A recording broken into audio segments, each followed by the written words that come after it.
ចំណុចចាប់ផ្ដើមខុសគ្នាម្នាក់ឆ្លងកាត់រឿងរ៉ាវផ្សេងគ្នាស្ថានភាពជីវិតក៏ផ្សេងគ្នាដែរចំណុចសំខាន់គឺអ្នកត្រូវបន្តដំណើរទៅមុខដោយប្រើប្រាស់អ្វីដែលអ្នកមាននៅសេសសល់ដើម្បីសាងអនាគតថ្មីរស់នៅយ៉ាងហោចណាស់នៅថ្ងៃនេះអ្នកនៅមានជីវិតរស់នៅធ្វើកិច្ចការងារបន្តទៀតរឿងរ៉ាវទាំងឡាយពីម្សិលមិញបានរសាត់បាត់ទៅហើយត្រៀមកាយ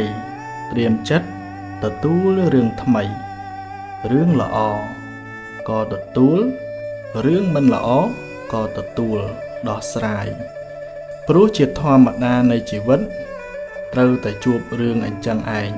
ទ្រាំទៅភ្លើងនៅខ្ញុំក្តៅខ្ញុំភ្លើងនៅអ្នកក្តៅអ្នកគុំលំគុំគួនច្រណែនឈ្នាននេះអាស្រ័យនៅនឹងចិត្តអ្នកណាតែងដុតចិត្តអ្នកនោះឲ្យក្តៅក្រហាយរៀនពន្លត់ភ្លើងកំហឹងទើបបានត្រជាក់ចិត្តរៀនចែករំលែកទានតាមធនធានរៀនប្រើពាក្យសម្ដីដោយចិត្តមេត្តារៀនផ្ដល់កម្លាំងចិត្តពេលគេមានទុក្ខរៀនអត់ឱនទោសកំហុសឲ្យអ្នកដទៃរៀនផ្ដល់ឱកាសឲ្យខ្លួនឯងជាលើកទី2រៀនទទួលខុសផងទទួលត្រូវផងរៀនត្រេកអរពេលគេបានសុខរៀនទទួលស្គាល់ថាជីវិតអញ្ចឹងឯងសុខខ្លះទុក្ខខ្លះការឈឺចាប់បំណែកនៃការឈឺចាប់ទាំងឡាយអាចប្រែក្លាយជាបទពិសោធន៍ដ៏មានតម្លៃសម្រាប់កែច្នៃជីវិតអ្នកឲ្យបានប្រសើរទៅថ្ងៃមុខបែកគឺបែកហើយទោះបីអ្នកយំក៏វាបានបែកទៅហើយសួរខ្លួនឯងថាតើអាត្មាអញអាចច្នៃបំណែកនោះបានខ្លះទេ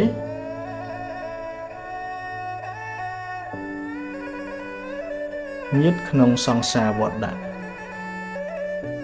គ្រប់គ្នាសុទ្ធតែចង់បានសុខប្រាថ្នាចង់រួចផុតពីទុក្ខរៀនផ្ដល់សេចក្តីស្រឡាញ់ដល់មនុស្សសត្វទាំងឡាយកាត់បន្ថយការខឹងក្រោធចងពៀនឹងគ្នាក្នុងដំណើរវិលវល់នៃសង្សារវដ្តយើងសុទ្ធតែជាសាច់ញាតិនឹងគ្នាកម្មចាស់កម្មថ្មីកម្មមិនល្អនាំឲ្យអ្នកជួបរឿងមិនល្អអ្នកមិនអាចបកក្រោយទៅលុបកម្មចាស់បានទេតែអ្នកអាចសាងកម្មថ្មីកម្មល្អលទ្ធផលក៏ថ្មីដែរភាពមួម៉ងភាពសៅម៉ង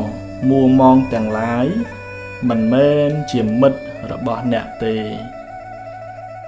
ព្យាយាមឈានជើងទៅមុខគិតរឿងថ្មី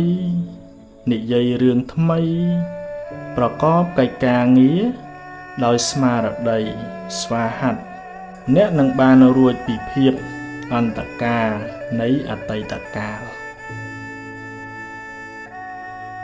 ភ្លើងច្រណែនការច្រណែនជាភ្លើងដុតកម្លោចចិត្តអ្នកឲ្យស្វិតស្រពោនចិត្តច្រណែនជាសត្រូវ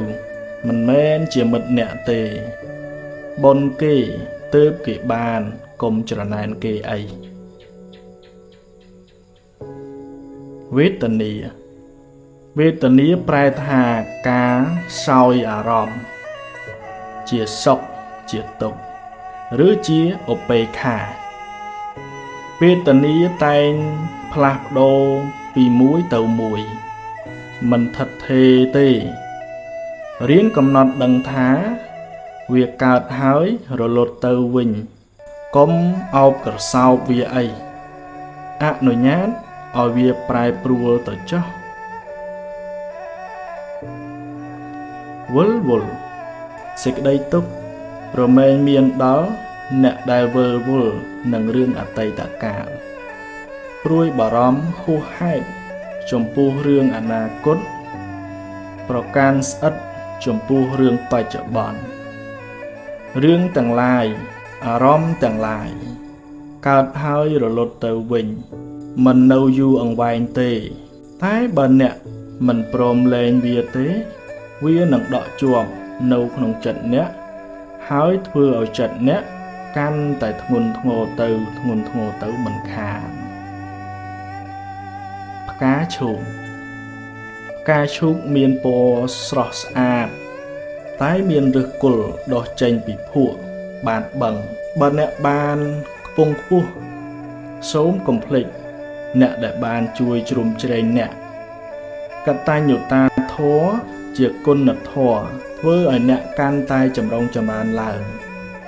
រីឯការរមិលគុណនឹងបិទទ្វារនៃសេចក្តីចម្រើនទៅមុខវាសនាខុសគ្នាយើងមិនដូចគេមិនដូចយើងម្នាក់មានជោគវាសនាជីវិតផ្សេងគ្នាសំពាយបនខុសគ្នារីករាយនឹងអ្វីដែលអ្នកមានបើគេបានល្អត្រេកអរនឹងគេទៅព្រោះគេបានធ្វើបនទុកមក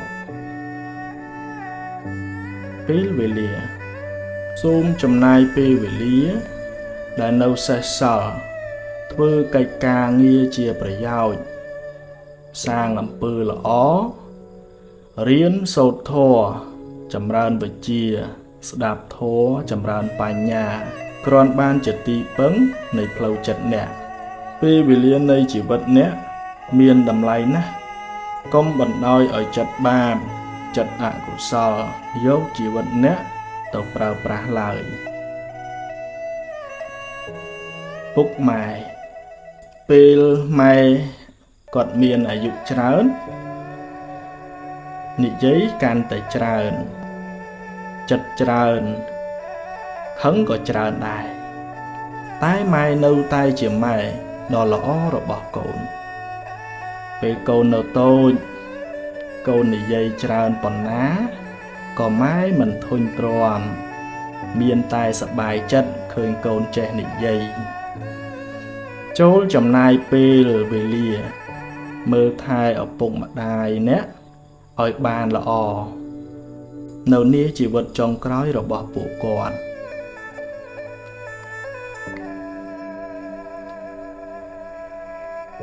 វាតម្លៃគេអ្នកមិនដឹងរឿងគេទាំងស្រុងទេសូមកុំប្រញាប់ធ្វើការសន្និដ្ឋានវាតម្លៃលឿនពេកបើអ្នកលើកមកនិយាយក៏ទម្លាប់និយាយដោយចិត្តមេត្តាកុំវាយប្រហារបង្កាច់បង្ខូចដោយកំហឹងអ្នកឡើយព្រោះវាមានបាបផងមានពាវេរាផងពាវេរាការចងគំនុំគុំគួនជេរទៅជេរមកជាការបន្តពាវេរាវែងឆ្ងាយការបៀតបៀនជីវិតគេ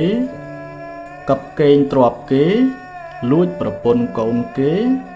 កុហកបោកប្រាស់គេជាពាវេរាវែងឆ្ងាយក្នុងសង្សារវដ្ត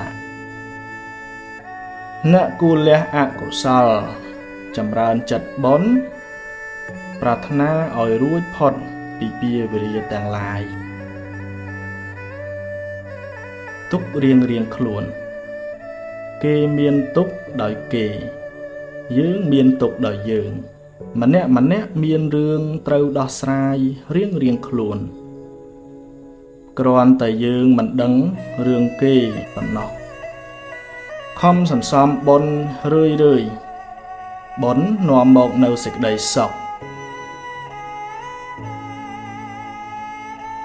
រកស៊ីធូររកស៊ីតឹងរកទ្រព្យចិញ្ចឹមគ្រួសារប្រពន្ធកូន តែកុំភ្លេចមើលថែឪពុកម្ដាយផងឧស្សាហ៍អើតឈ្ងោកគាត់ផងហើយចែកទានខ្លះកុំកំណាញ់ពេករកស៊ីមិនឡើងទេហើយកើតជាណាក្រទ្រព្យសម្បត្តិទៀតមិនអាចបកក្រោយអ្នកមិនអាចបកក្រោយទៅកែអតីតកាលបានទេអ្នកអាចយកវាជាបទពិសោធន៍សម្រាប់ការសម្រេចចិត្តឲ្យបានល្អប្រសើរនៅថ្ងៃអនាគតតែសូមកុំចងខ្លួនអ្នកទុកក្នុងអតីតកាលឡើយកុំឧស្សាហ៍យកភ្លើងអតីតកាលមកដុតរូលចិត្តអ្នកឡើយម៉ែក្រម៉ែមិនអាចផ្ដល់អ្វីគ្រប់យ៉ាងតាមកូនចង់បានទេតែម៉ែបានលះបង់អ្វីគ្រប់យ៉ាងដែលម៉ែមានដើម្បីសេចក្តីសុខរបស់កូនម៉ែជាទូទៅម៉ែមិនល្អ 100% ទេតែម៉ែបានផ្ដល់សេចក្តីស្រឡាញ់ 100% ឲ្យកូនគ្រប់រូប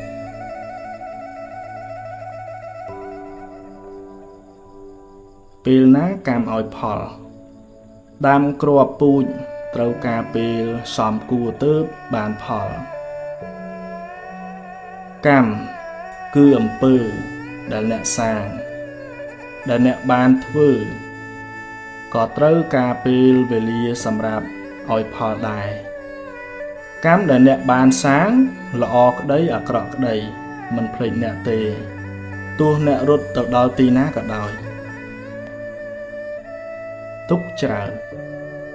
បើអ្នកជាប់ជំពាក់ច្រើនហួងហែងច្រើនអ្នកនឹងខ្វល់ចិត្តច្រើនមិនខានរៀនស្វែងយល់ពីដំណើរនៃហេតុផលអ្វីទាំងឡាយកើតឡើងព្រោះហេតុពេលណាអស់ហេតុក៏រលត់ទៅរៀនលះការជាប់ជំពាក់ច្រើនអ្នកនឹងបានធូរស្បើយពីសេចក្តីទុក្ខមិនខាន